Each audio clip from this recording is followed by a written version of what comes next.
কত বড় শক্তি আছে, কত জ্ঞানী লোক আছে, কত দক্ষ লোক আছে, এইভাবে নাম পরিচয় সহ জাতির সামনে আসতো না। যুক্তরাষ্ট্রের একটা বিশ্ববিদ্যালয়ের প্রফেসর শিবির করত, পৃথিবীর খ্যাতনাম অর্থনীতিবিদ, তিনি জামাতের হয়ে কাজ করতে রাজি, আমিরে জামাত বললে সব ছেড়ে চলে আসবেন, নাম পরিচয় সহ বাজারে এসে গেছে, অমুক হবেন অর্থমন্ত্রী। যুক্তরাষ্ট্রের সেম ঢাকা বিশ্ববিদ্যালয়ের কয়েকজন শিক্ষক জামাতপন্থী, তাদের নাম এসেছে। বাংলাদেশ ব্যাংকের সাবেক ঊর্ধ্বতন কর্মকর্তার নাম এসেছে, ইসলামী ব্যাংকের সাবেক এমডি, চেয়ারম্যান, এরকম কয়েকজনের নাম এসেছে, বিখ্যাত খ্যাতনাম অর্থনীতিবিদ, এবং তারা বাংলাদেশের সফল উদ্যোক্তা, সফল অর্থনীতিবিদ। তাদের অর্থনৈতিক থিওরি বাংলাদেশের সবচেয়ে ফার্স্ট হয়েছে। ধরেন ইসলামী ব্যাংক বাংলাদেশের সর্ববৃহৎ ব্যাংক, সবচেয়ে সফল ব্যাংক, কে বানিয়েছে? ডক্টর মান্নান। সে হতে পারে। শত শত তালিকা আসছে, এমন এমন তালিকা আসছে, জাস্ট পিনাকি, যিনি জামাতের কেউ না, ইভেন জামাতের সমালোচক, তিনি যে তালিকা দিয়েছেন অর্থমন্ত্রী কে হবে, তার মধ্যে সারা পৃথিবীতে সাবেক শিবির ছড়িয়ে ছিটিয়ে থাকা, সাবেক শিবিরদের মধ্যে ইউরোপ, আমেরিকা, অভাব নাই, বড় বড় বিজ্ঞানী, অর্থনীতিবিদ, কিন্তু দীর্ঘদিন বাংলাদেশে যেতে পারেননি। এখন আসবেন, কাজ করবেন।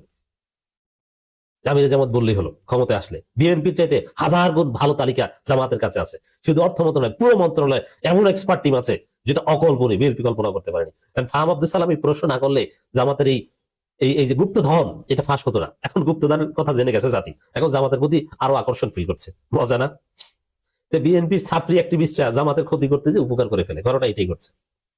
বিএনপি বুঝে গেছে জামাত ইসলামী ক্ষমতায় আসবে, এ কারণে তারা প্রশ্ন করছে, তাদের জামাই কোটার ভাড়াটিয়া বুদ্ধিজীবী প্রশ্ন করছে যে জামাত ক্ষমতা আসলে অর্থমন্ত্রী কি হবে, অর্থমন্ত্রী কি হবে, এটা দিবালোকের ন্যায় স্পষ্ট। এখন এই প্রশ্ন কেন করছে?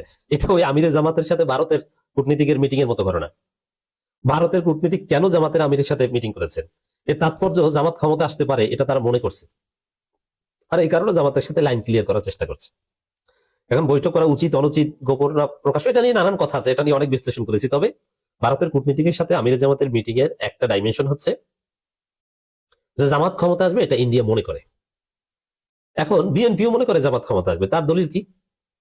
ওই যে ফাহাম আব্দুল সালাম প্রশ্ন করেছেন জামাত ক্ষমতা আসলে অর্থমন্ত্রী কি হবে, এর মানে ফাহাম আব্দুল সালাম দেখছেন বিএনপির ভাড়াটিয়া এই জামাই কোটার বুদ্ধিজীবী দেখছেন যে জনমত জামাতের পক্ষে, জনগণ জামাতকে ক্ষমতায় দিয়ে দিচ্ছে, এই জন্য প্রপাগান্ডা ছড়াচ্ছেন যে আপনারা জামাতকে ক্ষমতায় দিয়ে দিচ্ছেন, অর্থমন্ত্রী কি হবে এটাই তো ঠিক না।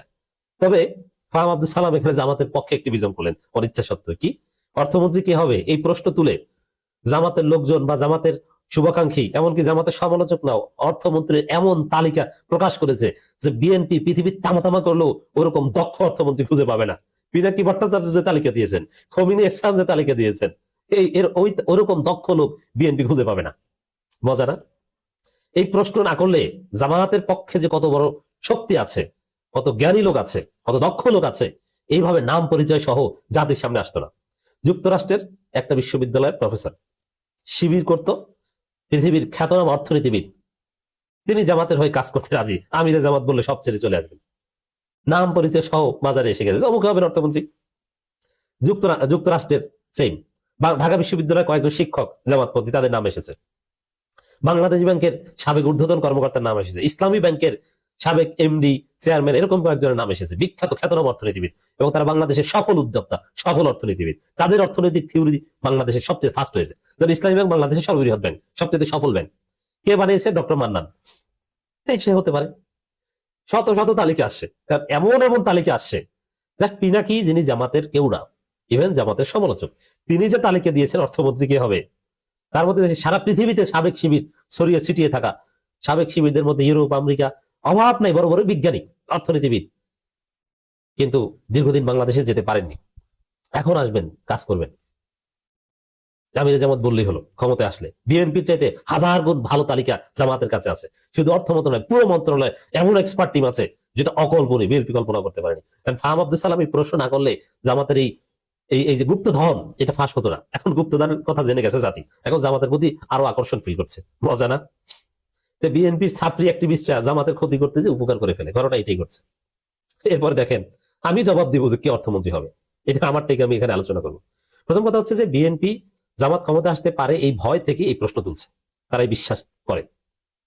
এই বিশ্বাস না করলে জামাত ক্ষমতা আসলে অর্থমন্ত্রী কি হবে, জামাত ক্ষমতায় যাবে বা যাওয়ার সম্ভাবনা নাই, এটা মনে করলে এই প্রশ্ন এখানে আসতো না। ক্ষমতায় যেতে পারে বলে এই প্রশ্ন এসেছে। এরপরে এর মধ্যে একটা মজার হিসাব পাওয়া যায়। আওয়ামী লীগ আমলে বিএনপি জানতো যে হাসিনার যে ফেসিজম, কোন রকম যদি এগুলো ভেঙে যায়, কোন রকম যদি একটা সুষ্ঠু নির্বাচন হয়, তাহলে আর আওয়ামী লীগের ক্ষমতায় আসা লাগবে না। মিনিমাম সুষ্ঠু নির্বাচন হলেই বিএনপি ক্ষমতায় আসবে, নিশ্চিত ছিল এটা। আর এইটা বুঝতে পেরেই ওবায়দুল কাদের, এমনকি শেখ হাসিনা প্রশ্ন করত, বিএনপির প্রধানমন্ত্রী হবে কে? তারেক রহমান তো পালাতক, খালেদা জিয়া তো জেলে, প্রধানমন্ত্রী হবে কে?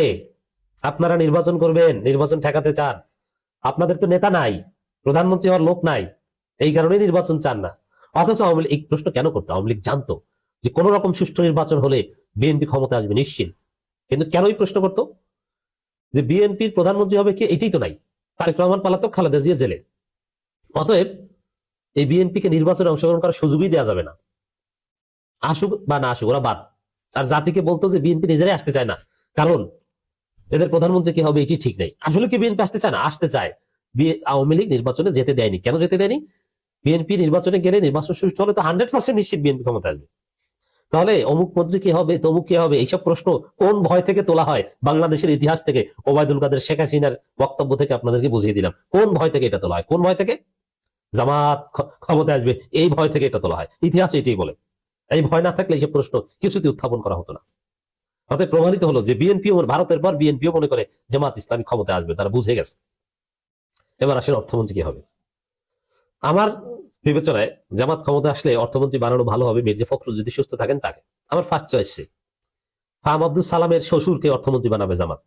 বিএনপির খালেদা জিয়া কবর থেকে উঠে আমার এই যুক্তি খণ্ডন করতে পারবে? কেন? জামাত তো স্পষ্ট বলছে যে আমরা ক্ষমতা আসলে জাতীয় সরকার গঠন করবো, সেখানে বিএনপিকেও রাখবো। ঠিক আছে, বিএনপিকে অর্থ মন্ত্রণালয়টা দিলাম, প্রধানমন্ত্রী ডাক্তার শফিকুর রহমান, আরো কিছু মন্ত্রণালয় বিএনপিকে দিব, তার মধ্যে অর্থ মন্ত্রণালয় দেবো। এবার শান্ত থাকেন, মজা না? জামাত যদি এই ঘোষণা দেয় তাহলে কি করবে? মির্জা ফখরুল জামাত সরকারের অর্থমন্ত্রী হবে। That's possible. আপনারা রেজা কিবরিয়াকে ভাড়া করেছেন, দরকার হলে রেজা কিবরিয়াকে ভাড়া। রেজা কিবরিয়া এমনিও জামাতকে অনেকটা পছন্দ করে, ভদ্রলোক। আমিরে জামাতকেও খুব পছন্দ করে, আমিরে জামাতের অনেক প্রশংসা করেছে এই 5 আগস্টের পর। আপনাদের রেজা কিবরিয়াকে মন্ত্রিত্বটা দিয়ে দেবে ডাক্তার শফিকুর রহমান। খুশি এক এলাকার লোক, এলাকার ভাই ব্রাদার, বোঝা না? রেজা কিবরিয়া অথবা মির্জা ফখরুল অর্থনীতিতে পড়েছেন, ঢাকা কলেজে অর্থনীতি শিক্ষকতা করেছেন, ঠিক আছে, ভালো বুঝেন, দিয়ে দিলাম। বাজেট পেশ করবেন মির্জা ফখরুল। রেজা কিবরিয়া ইন্টারন্যাশনাল স্ট্যান্ডার্ড একজন অর্থনীতিবিদ, পরিচিতদের মধ্যে বললাম।